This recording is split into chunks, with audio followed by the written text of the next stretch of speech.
Okay, before we start the interviews, I'm going to talk a little bit about the game elements and what our team is going to be doing, and this is how it's going to go. Today, I will be speaking about the gaming elements and To the Deep and what our teammates are going to do to solve these problems. And after me, it's going to cut to interviews with Jake. Okay, first I'm going to talk about the samples and what we have to do to make it to where we can score with them. And there are 60 samples in here that are randomly placed and 20 outside. There are 3 for the blue alliance right here, 3 for the red alliance over there, and then 6 neutral alliance samples on each side.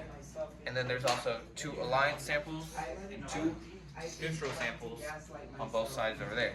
We each get 20 clips, and we have to clip it like so, and it can only be clipped to the blue alliance or the alliance sample to make the specimen.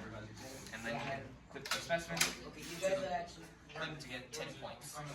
So we are working on how to get our specimens up there and clip them. Okay, now I'm going to talk about scoring in the basket. So first off, your robot would have to pick up one of the scoring elements and move it to the basket area and lift it up and put it in the basket. This basket is worth less than the higher basket, and our team is working right now to develop a pulley system to get it all the way up there.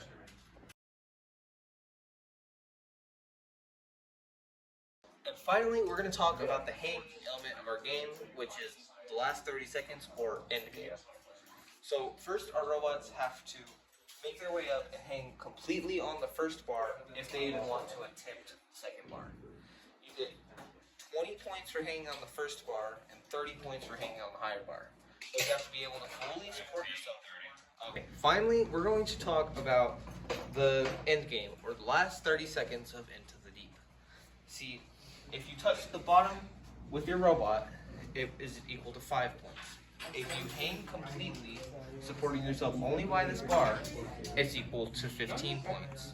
And in order to get to the second bar, to get your 30 points, you have to first hang off of the first bar and pull yourself up onto the third bar. Now, cutting to Jake. So our robot will have an A bracket extending out. That is to get grabbed from the middle. I don't really know what it's called, don't remember. But this extending A bracket will have a servo on it connected to our claw, and it'll basically tilt and tilt back. And once we grab it, it's a pretty good claw. Once we have it for good. And this will tilt all the way back into a bucket, which we don't have yet. And that bucket will be connected to 2 pulleys. The pulleys are used to score on the top rung and the high bucket. They reach well over the height we need to go. We'll have 2 of them.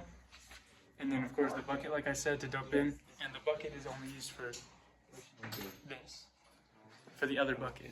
And we will have a claw right here, too. A lot like this one to score on the rungs.